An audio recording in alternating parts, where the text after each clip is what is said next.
Bonjour et bonsoir, chers amis fidèles téléspectateurs et internautes, vous qui nous suivez au travers de notre site www.kerigmalife.com dans l'émission Alicia Dave qui répond à vos attentes sur des questions de foi et d'actualité. Aujourd'hui, nous allons parler de dîme. Beaucoup d'entre vous se posent des questions sur la dîme. Quelle en est l'utilité? Sur pourquoi donner sa dîme. Et beaucoup se plaignent aussi parce que des serviteurs de Dieu qui étaient pauvres comme eux sont devenus riches. Ils ne sont plus locataires mais propriétaires. Ils ont des voitures, même des jets privés comme on voit dans certains pays d'Afrique. Beaucoup aussi se plaignent des serviteurs de Dieu qui ont même des écoles privées où les enfants paient très cher et où les enfants de leurs fidèles ne peuvent même pas y accéder. Pour répondre et pour clarifier cette problématique de la dîme, j'ai invité quelqu'un aujourd'hui qui connaît très bien la réalité de l'Église et des églises. Le Père Stanislas va répondre à nos questions. Bonsoir mon Père, comment allez-vous? Bien, merci madame. Et vous-même? Ça va très bien par la grâce de Dieu. Pourrez-vous nous expliquer qu'est-ce que la dîme? La dîme est-elle biblique ou elle est l'impôt de l'État que l'Église a récolté? Merci pour cette question. Merci de m'avoir invité à cette émission pour parler d'un sujet aussi complexe que la dîme. Quand on parle de la dîme aujourd'hui, on fait allusion tout de suite à l'argent. C'est la divise des familles, c'est la créer des tensions entre les serviteurs de Dieu, des tensions dans des familles, surtout des femmes qui écoutent plus des serviteurs de Dieu que leurs maris. L'argent de foyer parfois ne va pas jusqu'à la fin du mois parce que à l'église on demande ceci, on demande cela, on insiste sur la dîme. Parfois les gens payent 2 fois la dîme le même mois sans le savoir. Et pour éviter qu'il y ait assez d'ignorants sur la question des dîmes, j'ai répondu volontiers à cette émission. Je vous remercie pour le sujet choisi, qui est une véritable problématique qui pourrait aider grâce à l'Esprit Saint qui va toucher les cœurs des gens, qui pourrait aider beaucoup de personnes à se retrouver. La dîme en soi, c'est quoi? La dîme, c'est la 10e partie de la récolte ou de l'élevage. Au départ, la dîme n'a rien à voir avec de l'argent. Cela ne veut pas dire que le peuple sémite, les gens de la préhistoire, de l'Ancien Testament, parce que l'Ancien Testament est dans la préhistoire. Cela ne veut pas dire que ces gens ne connaissaient pas l'argent. Ils utilisaient l'argent. Ils connaissaient l'argent. Ils connaissaient très bien l'argent. Ce n'était pas l'histoire des trocs. Il ne faut pas tout de suite dire c'était l'histoire des trocs, parce qu'en Afrique, on est arrivé avec les trocs. Pourquoi? Parce qu'en Afrique, les gens n'utilisaient pas l'argent. Mais cela ne veut pas dire que d'autres civilisations ne connaissaient pas l'argent, non. D'autres civilisations connaissaient l'argent. Mais la définition même de ce que l'on doit remettre est centrée sur les produits. Des légumes, de blé, le mouton, je ne sais pas, la vache, vous voyez? Oui. Et dans la Bible, on retrouve cela. Avant que cela soit classé comme un mot latin, mais déjà dans le passé, les peuples qui parlaient pas le latin, les langues sémites, ont utilisé la dîme. Abraham. Abraham qui quitte son pays, Ur des Chaldées, qui va vers une terre inconnue. Abraham a utilisé la dîme. Abraham a remis la 10e partie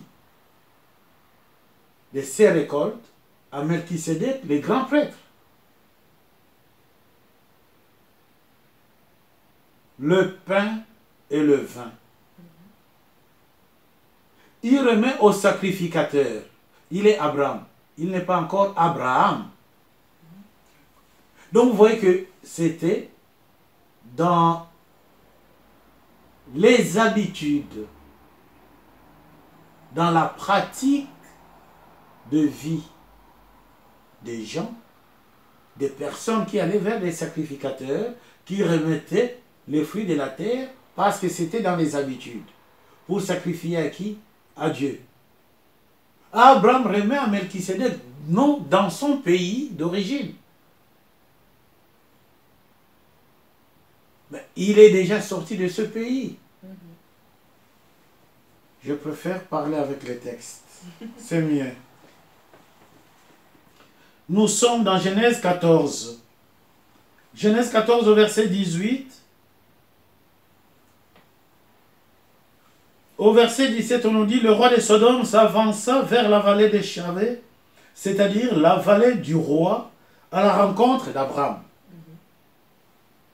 Celui-ci venait de battre Kedorlaomer et les rois qui l'accompagnaient. Celui-ci, c'est qui? C'est Abraham, qui venait de battre. Abraham.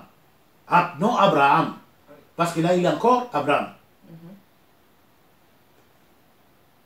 Melchisédek, roi de Salem, fit apporter du pain et du vin. Il était prêtre de Dieu très haut. Il le bénit en disant, béni soit Abraham par le Dieu très haut, qui a créé le ciel et la terre, et béni soit le Dieu très haut, qui a livré tes ennemis entre tes mains.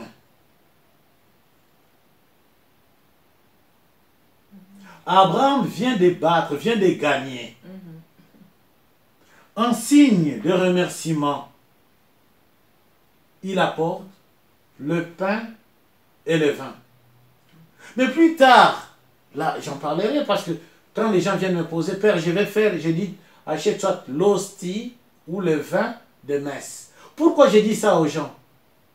Parce qu'il faut que les gens donnent quelque chose de nature. Il ne faut pas que les gens donnent l'argent. Parce que si on me donne l'argent et je n'achète pas ce que les gens ont demandé, je suis voleur. Donc, c'est pourquoi beaucoup de serviteurs de Dieu vont bien prêcher, mais à un moment, ils seront comme Moïse. On leur dira, non, pas dans la terre promise. Pourquoi? Tu dis, mais qu'est-ce que j'ai fait de mal? J'ai bien prêché, mais qu'est-ce que j'ai fait de mal? Et le bon Dieu te dit, rappelle-toi, tu avais eu l'enveloppe de quelqu'un, mais ça n'a pas fait effet. Vous voyez? Parce que c'est biblique.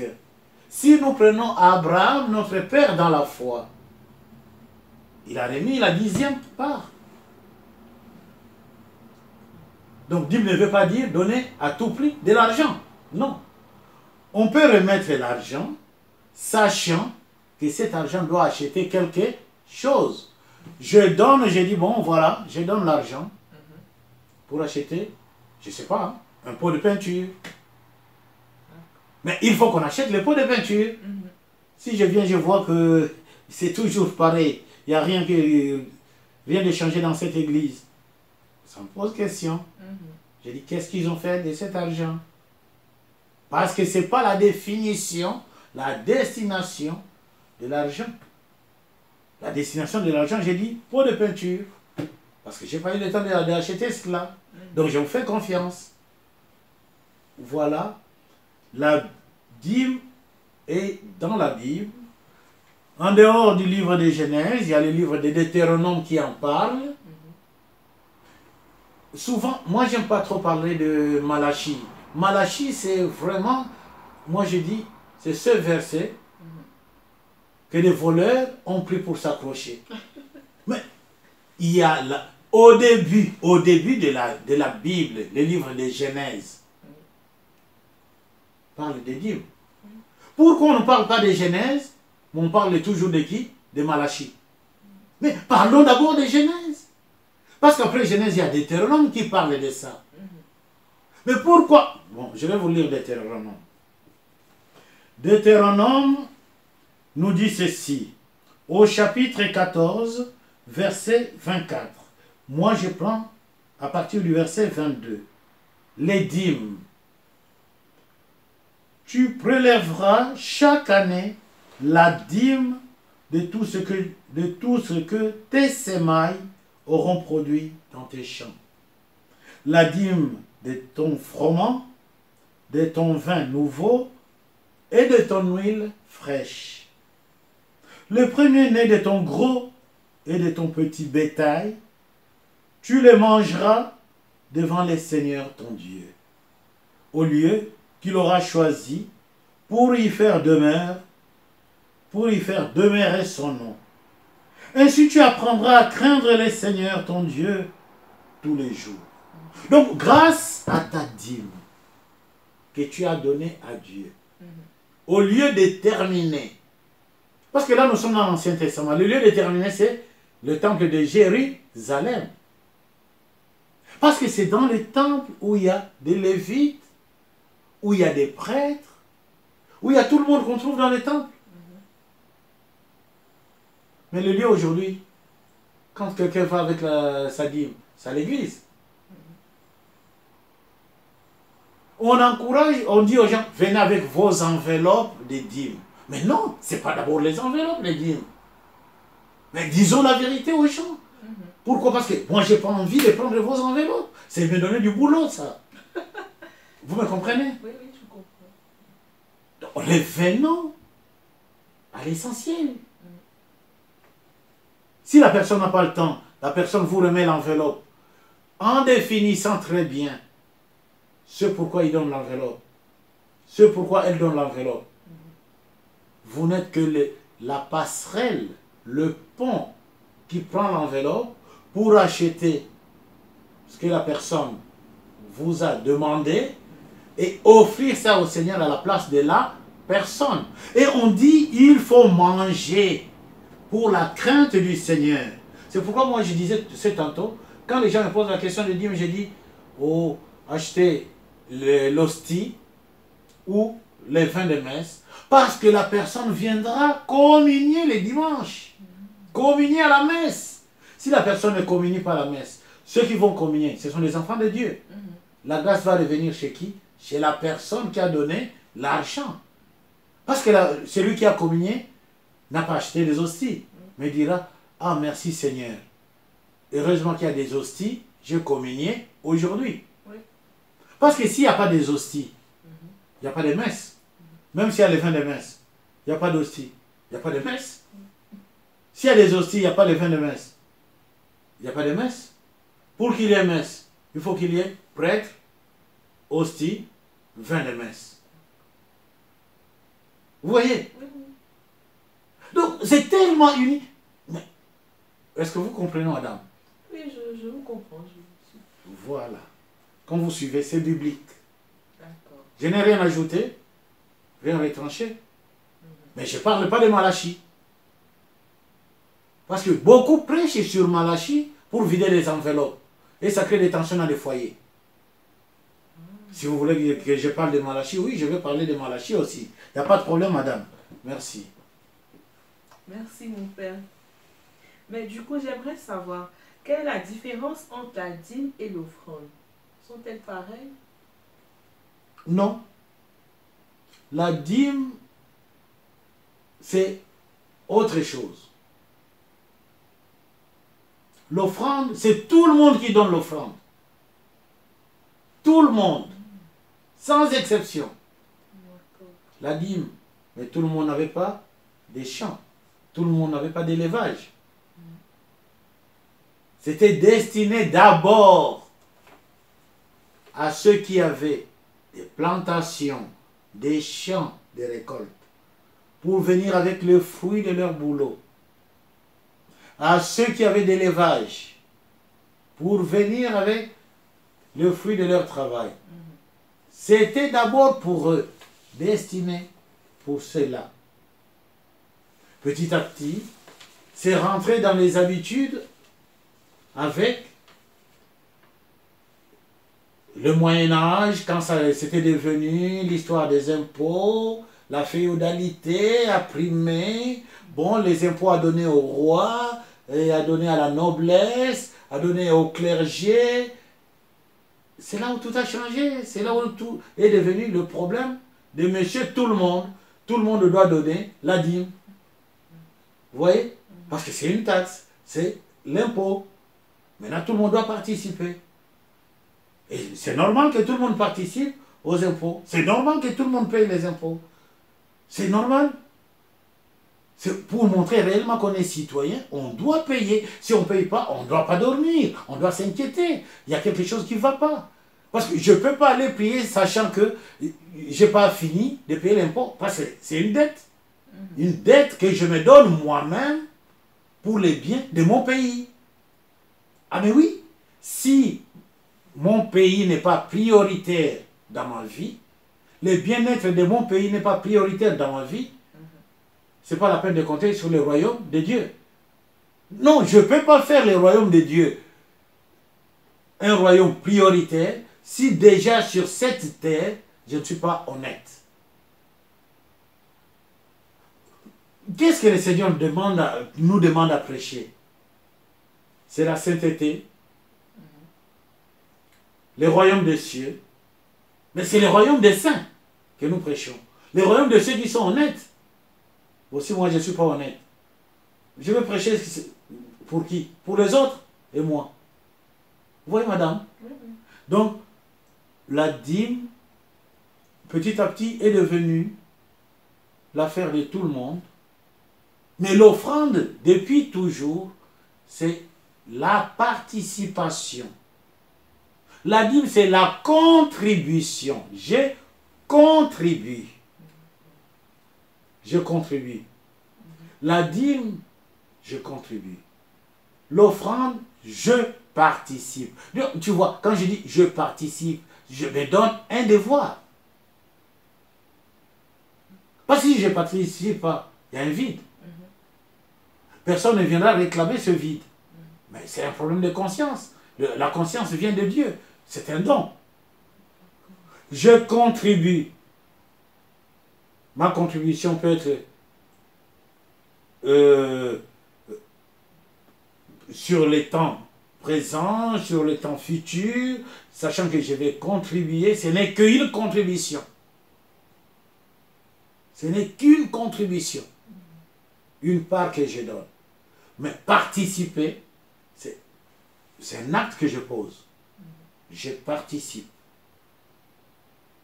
Et en participant, l'offrande c'était pour qui? L'offrande c'était pour les pauvres au départ. C'était pour les pauvres.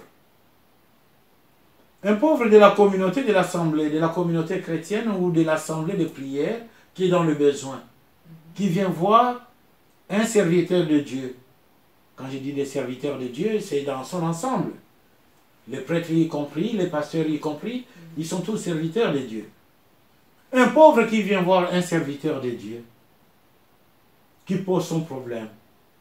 Les serviteurs de Dieu organisent quoi? L'offrande. Tout le monde participe. Parce que notre soeur, notre frère a des soucis. On ne veut pas voir dans notre communauté des gens avec des soucis. Vous voyez? On participe, on offre. On peut donner l'offrande pour offrir à qui? À Dieu. Mais c'est pour le besoin de la communauté. Oui. Jésus a été au temple, on l'a offert à qui? À Dieu. Siméon et Anne ont pris l'enfant. À la place des tourterelles, il y a eu l'offrande. Marie et Joseph nous ont montré par cet acte comment cet enfant sera la véritable offrande qui viendra limiter toutes les offrandes qui donnent des maux de tête aux gens. Parce que le problème des gens, c'est pas, je l'avais dit à une émission, on n'est pas venu pour parler de l'argent, on est venu pour parler de la parole de qui? De Dieu. Si Dieu ne veut pas construire son église, c'est son affaire. C'est son affaire. C'est son affaire. Moi, je ne veux pas me prendre la tête en disant aux gens, donnez l'argent, venez avec l'argent. C'est du n'importe quoi, ça. Mais non. Je ne peux pas aller prêcher la parole de Dieu si moi-même, je n'ai pas de boulot. Je l'ai déjà dit à une émission. Hein? Je l'ai déjà dit à une... Là, je passe l'émission avec vous. Après, je sors. Qu'est-ce que j'ai fait? Je vais corriger. J'ai 4 thèses qui m'attendent à corriger. Ah, mais il faut qu'ils soutiennent. Ah, mais ils veulent devenir des docteurs. Il faut qu'ils soutiennent. Donc, vous me comprenez, madame? Donc, on ne peut pas prêcher aux gens en disant, venez avec l'argent, venez avec... Mais toi, avec ton salaire, tu donnes la dîme chez qui? Mais la parole de Dieu, c'est pour tout le monde. Si moi, je t'ai dit de me donner la dîme, moi aussi, il faut que je donne quoi? La dîme. Mais la dîme, madame, au départ, la dîme, c'était pour les Juifs. Parce que là, on vient de lire dans l'Ancien Testament, il n'y a que des Juifs qui vivaient cela, qui pratiquaient cela. Et ils ont tellement bien pratiqué, puis il y a eu des scribes et des pharisiens qui sont arrivés, qui ont profité de la loi de Moïse. Qu'est-ce qu'ils ont fait? Ils ont ajouté, ils ont insisté sur la dîme, au lieu d'insister sur la loi de Moïse, qui était une loi qui venait libérer. Et dans le Nouveau Testament, le Christ reproche ça. Parce que c'est dans Matthieu 23, souvent on prêche sur ça. On s'accroche, voilà, dans le Nouveau Testament, Jésus a dit, voilà, il faut donner votre dîme. Ça. Je ne suis pas contre que les gens donnent. Mais il faut dire aux gens, pourquoi vous donnez? Et qu'est-ce que je vais faire? Moi qui reçois ton enveloppe à toi, il faut que je dispose un jour pour te soutenir dans ton boulot, dans ta vie. Il faut qu'on gêne. C'est ma participation. Parce que moi qui ai reçu l'enveloppe. Admettons que les gens donnaient du 1er au 30. Chaque fidèle vient te donner l'enveloppe. Donc tu vas gêner du 1er au 30. Toi, le pasteur, tu vas gêner le 1er au 30. Le prêtre va gêner le 1er au 30. Bon, il y a combien de fidèles que vous avez pour vous remettre l'enveloppe? Tu vas prier pour qui? Et tu vas oublier de prier pour qui? Puis le dernier jour, tu seras surpris, les Seigneurs te disent, oh, très bien, tu as bien prêché. Prêcher, c'est pour tout le monde. Ça t'empêche aussi, hein? Il y a des gens qui vont prendre des fétiches pour prêcher. Madame, je te confirme. Moi, je te confirme qu'il y a des gens qui vont prendre des fétiches pour prêcher.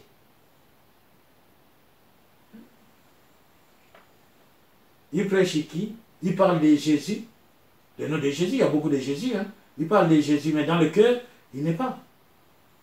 Ils vont prêcher quoi? La prospérité, l'argent, patati, patata. Mais la véritable parole, ils vont lire, mais sans prêcher, sans faire comprendre la parole aux autres.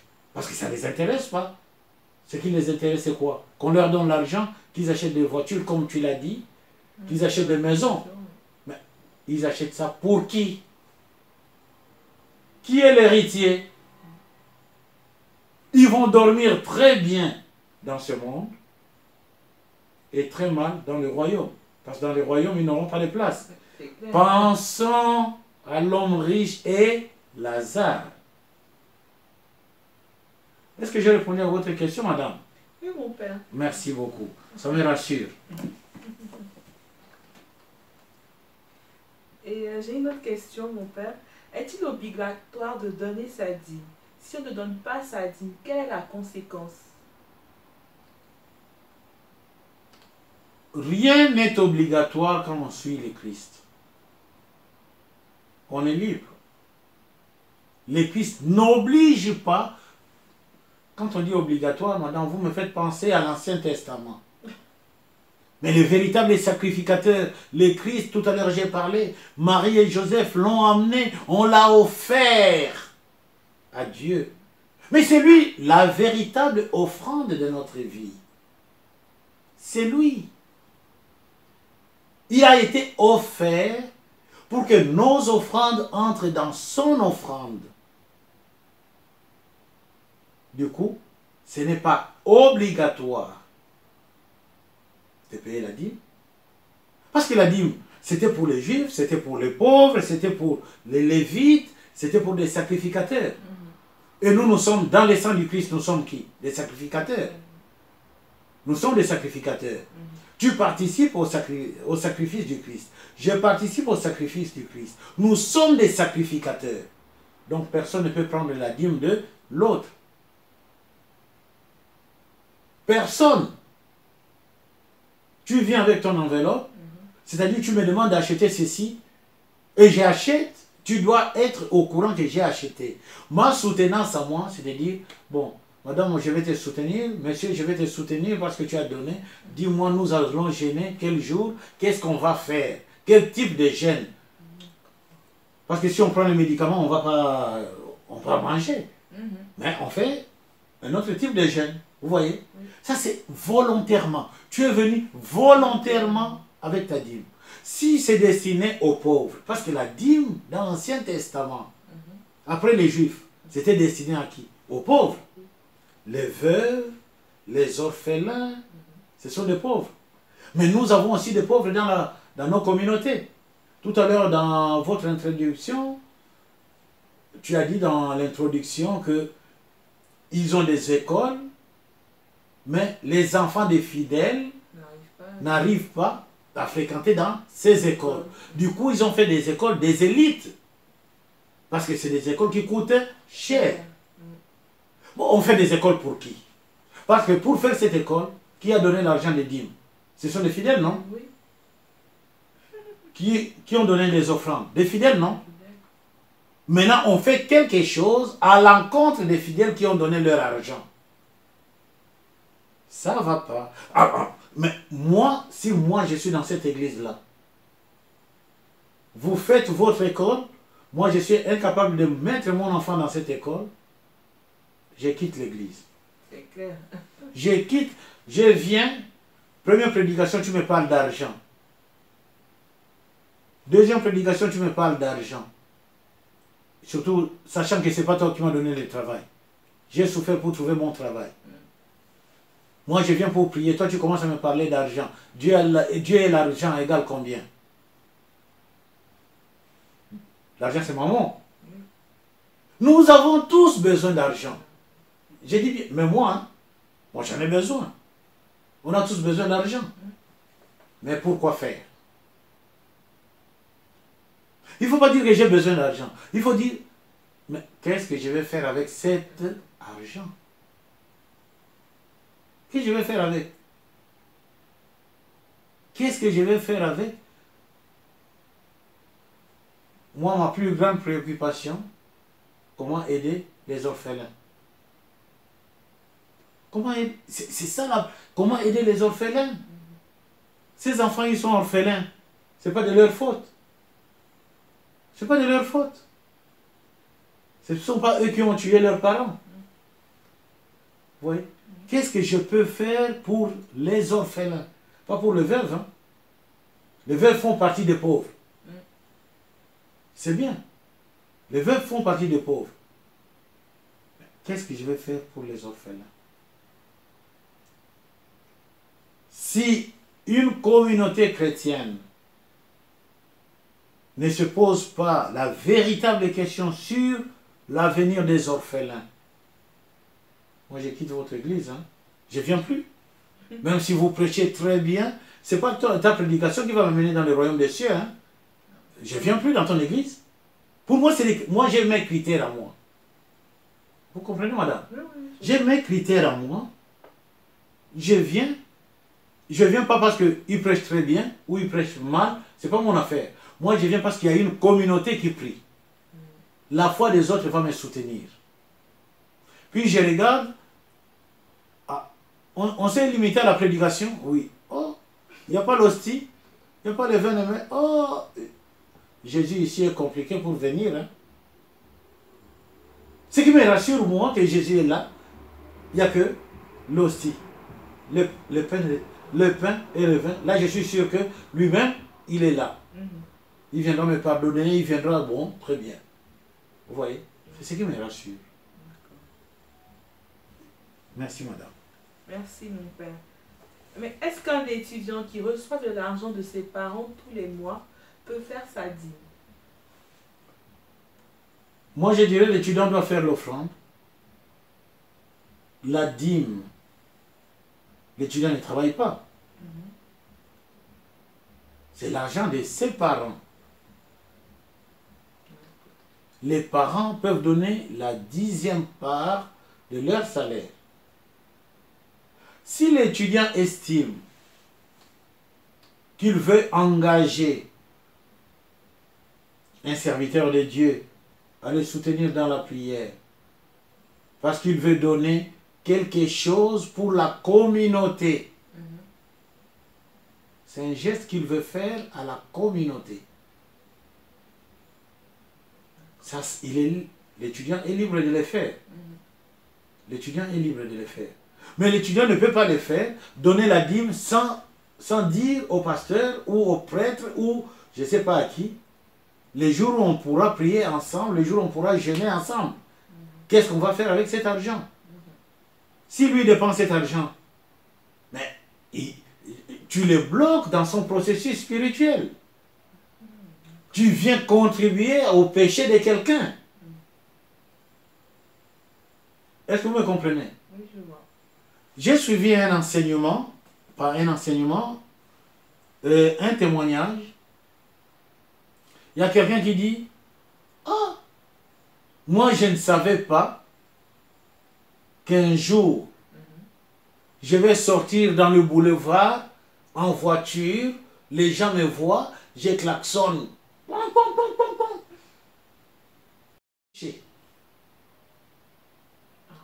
En train de prêcher et de dire ça, c'est fidèle. C'est pas se moquer de ces fidèles.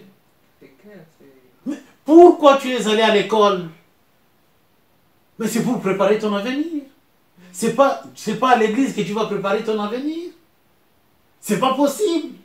À l'église, tu viens pour prier. Pour que Dieu soutienne ton projet de vie. Ton projet de vie, c'est où? Dans la société. La société, c'est où? C'est l'école. C'est ton avenir. C'est là où nous préparons. Chacun de nous trouve un modèle. Ah, moi, je serai enseignant comme celui-là. Ah, moi, non, je ne serai pas enseignant, je serai ingénieur en ceci. Non, moi, je serai journaliste comme madame. Parce que madame, je vois, elle parle bien. Bon, du coup, ça attire les gens. C'est là où on prépare. Madame, vous avez préparé votre avenir à l'université, non? Oui. On a fait les écoles. Mais c'est pas à l'église. Non, pas à l'église. À l'église, on vient prier. Mais comment quelqu'un peut dire, c'est à partir de l'église que j'ai réussi ma vie? Il y a un problème. Merci, madame. Il y a un problème. Donc, vous voyez, c'est à... Moi, j'ai dit, bon, dans mon cours de déontologie professionnelle, j'ai dit à mes étudiants, j'ai dit, moi, je ne vais jamais concevoir qu'un doctorant, même vous êtes en Master 2, bon, je vous ai enseigné en Master 2, maintenant vous êtes avec moi, je conçois mal qu'un doctorant va à l'église et se fait tromper par des enseignants, dans des enseignements. À moins que vous me disiez que vous avez l'intelligence des élèves de la grande section maternelle pour vous faire tromper. Vous voyez? Parce que la Bible est là, on lit en français, mais tout le monde ne comprenne pas. On lit en anglais, tout le monde ne comprenne pas. Mais il faut que les gens lisent aussi dans leur langue maternelle pour comprendre de quoi il s'agit. Vous me comprenez? Oui. Donc, c'est ça, madame. Et on ne peut pas fonder son avenir, dire c'est grâce à l'église que j'ai réussi dans ma vie. Non. Ça, pour moi, c'est un critère. Je ne juge pas. Hein. Je ne juge pas. Je ne juge pas. Mais c'est un critère qui me dit le Christ des riches qu'il était, Philippiens, il a tout abandonné. Il est devenu pauvre. Vous voyez les chemins. L'incarnation du Christ vient pour épouser la pauvreté. Il a laissé la richesse pour épouser, prendre sur lui, faire de la pauvreté son être. Oui, madame. Et moi qui les suis, je m'attache à quoi? Si c'est lui mon maître, si c'est lui mon idole, ceux qui sont des idoles des musiciens, ils s'attachent aux musiciens. Vous voyez, l'idole, bon, des exemples comme ça que je donne. Je préfère donner des exemples de ceux qui ne sont plus avec nous dans ce monde. L'idole de Michael Jackson. Il va chercher à s'habiller comme Michael, à faire des trucs comme Michael. L'idole de Gazegano, l'humoriste là. Ah, il va penser à Gazegano. Ah, Gazegano était comme ça. Il va faire comme... Vous voyez? Oui. Bon. Mais mon idole, c'est qui? Je prêche qui? Mais je dois ressembler à celui que je prêche. Si je n'arrive pas à ressembler à celui que je prêche, madame, il y a un souci, il y a un problème. L'habit ne fait pas le moine. Même si on reconnaît le moine par son habillement, l'habit ne fait pas le moine. Même si je m'habille bien, même si je prêche bien, même si... Mon problème, ce n'est pas avec les hommes de ce monde. Ce n'est pas pour que les hommes de ce monde m'applaudissent. Mon problème, c'est avec qui? Il faut que je ressemble à celui-là. C'est pourquoi un étudiant qui donne sa dîme, moi je pense que l'étudiant donne la dîme pour être soutenu dans la prière, dans son projet de vie, dans ce qu'il va dire, et je participe à la prière avec lui. Je dois, il ne s'agit pas de promettre, oui, je vais prier pour toi. Mais si je promets et j'oublie, non, si je prie pour quelqu'un, c'est moi qui envoie les SMS à la personne. Bon, on se met à prier. Il faut que la personne sente que réellement je suis engagé dans la prière. Dire à la personne, oui, je vais prier pour toi. Est-ce que tu as pris mon numéro de téléphone? Est-ce que tu as pris mon nom? Tu me dis, je vais prier pour toi. Tu as pris mon nom? Donc il y a un souci. Il ne faut pas qu'on soit des voleurs vivants, des voleurs intelligents. Et dans le cas où un chômeur qui joue au loto gagne, est-ce qu'il doit donner ce qu'il a gagné comme dîme? Oh! Au loto. Madame, il fallait me donner vos questions avant alors. Hein? Au loto.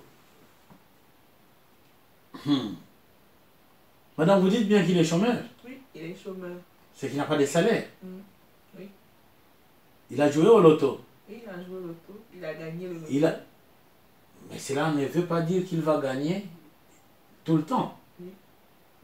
C'est de manière ponctuelle. Oui. C'est de manière ponctuelle.